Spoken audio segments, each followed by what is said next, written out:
নমস্কার। আজ থেকে আইপিএলের 18 এডিশন স্টার্ট হচ্ছে।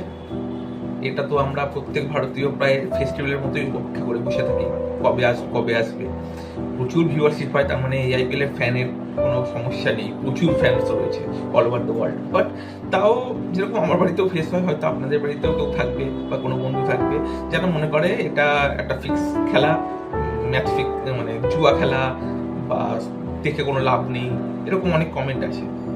তাদের উত্তরে আমি অ্যাজ এ ফ্যান, আইপিএলের ফ্যান, আমি কিছু বলতে চাই। দেখুন, আমি মনে করি যে ইন্ডিয়াতে না প্রাউড হওয়ার মতো দুটো ব্র্যান্ড রয়েছে। ফার্স্ট হচ্ছে ইন্ডিয়ান আর্মি, সেকেন্ড হচ্ছে আইপিএল। এবার এটা বলার কারণটা কি,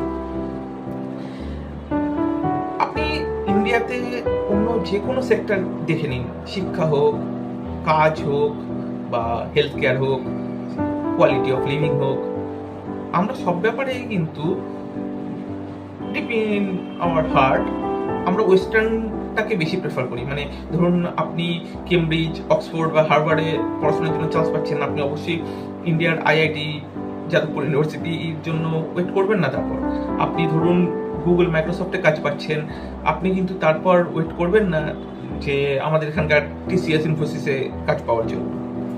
বাট আইপিএলের ক্ষেত্রে স্টোরিটা পুরো পাল্টে যায়। আইপিএলের ক্ষেত্রে গোটা পৃথিবী অন্যান্য স্পোর্টস লিগ ছেড়ে আইপিএলকে প্রেফার করে। গোটা পৃথিবীর যত ক্রিকেটার আছে তারা যে কোনো ক্রিকেট লিগ ছেড়ে আইপিএলকে প্রেফার করে। এবার এটার কারণ কি? শুধুই কি ইন্ডিয়া বড় মার্কেট বলে যেখানে তার জন্যই এর টাকা বেশি? হ্যাঁ, অবশ্যই আইপিএল এখন লাস্ট ইয়ার একটা সার্ভে অনুযায়ী এই মুহূর্তে পৃথিবীর সব থেকে ফিনান্সিয়াল দিক থেকে সবচেয়ে বড় লিগ, সবচেয়ে সেকেন্ড বড় লিগ হচ্ছে আইপিএল। এবং টপ 10 যারা আছে তারা প্রত্যেকে আইপিএল আগে স্টার্ট হয়েছে, 2008 সালের আগে স্টার্ট হয়েছে। এবং কিছু আছে 2-3টে টুর্নামেন্ট এমনও আছে যেটা 100 বছর আগে স্টার্ট হয়েছে। কিন্তু আইপিএল এত কম টাইমের মধ্যে এত বড় হয়ে দাঁড়িয়েছে, তার জন্য একটা ব্যাকআপ অবশ্যই, এত বড় একটা মার্কেট।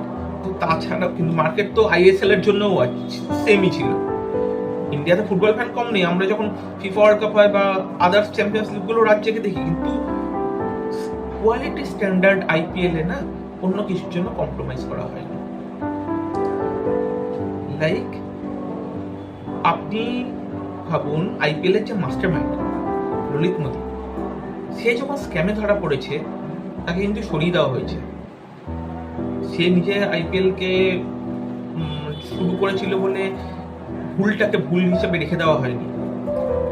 2016 সালে যখন রাজস্থান রয়্যালস আইপিএল এর first champion team and Chennai super kings, ওই টাইমের মানে সব থেকে বড় টিম বলা যায় ওই সেই টাইমে, তারা যখন ম্যাচ ফিক্সিং এ ধরা পড়েছে তাদেরকে বসিয়ে দেওয়া হয়েছে, ব্যান করে দেওয়া হয়েছে। এটার কথা ভাবা হয়নি যে এত বড় ফ্যান বেসটা চলে যাবে। যখন কিছু ভুল হয়েছে টুর্নামেন্টটাতে, নিজের অহংকারে বসে থাকেনি, একসেপ্ট করেছে যে হ্যাঁ আমাদের ভুল হয়েছে, রেকটিফাই করেছে, আরো বেশি এক্সাম্পল সেট করেছে যাতে এই ভুলগুলো আর না হয়, আরো বেশি স্ট্রং হয়ে ফিরে এসছে।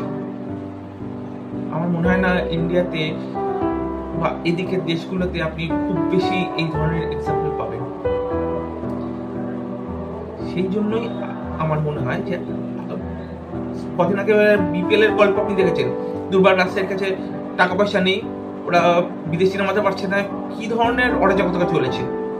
সেম জিনিস কিন্তু আমাদের আইএসএল এ গতবার হায়দ্রাবাদের সাথে হয়েছে। What ever the reasons, but হয়েছে। একটা ওখানে আইএসএল এ এমন টিম আছে যার কাছে এত টাকা আছে, এত বড় টিম বানাচ্ছে, পিছনের দিকে টিমগুলো আছে তার হাফ টাকা দিয়ে টিম বানিয়ে সেম টুর্নামেন্ট লড়ে যাচ্ছে। কিন্তু আইপিএলও সেটা করতে পারতো না, টাকার খেলায় যদি হয়। কিন্তু ওই যে বলছি, কোয়ালিটির সাথে কোনোভাবে কম্প্রোমাইজ করেনি ওরা। এই জন্য আমি আইপিএলকে সাপোর্ট করি। আমি রিকোয়েস্ট করতে পারি আপনারাও, যদি হারা জেতার জন্য নয়, স্ট্যান্ডার্ড দেখার জন্য, একটা কোয়ালিটি প্রোডাক্ট দেখার জন্য হলেও আইপিএল দেখুন, আইপিএলকে সাপোর্ট করুন। ইন্ডিয়াতে খুব বেশি, ওই যে বললাম, ইন্ডিয়াতে খুব বেশি ব্র্যান্ড নেই যেগুলোতে আমরা প্রাউড হতে পারি। আইপিএল সেই রকম একটা ব্র্যান্ড যার উপর আমরা প্রাউড হতে পারি। তাহলে আইপিএল দেখতে থাকুন, এনজয় করতে থাকুন। দেখা হচ্ছে নেক্সট ভিডিওতে।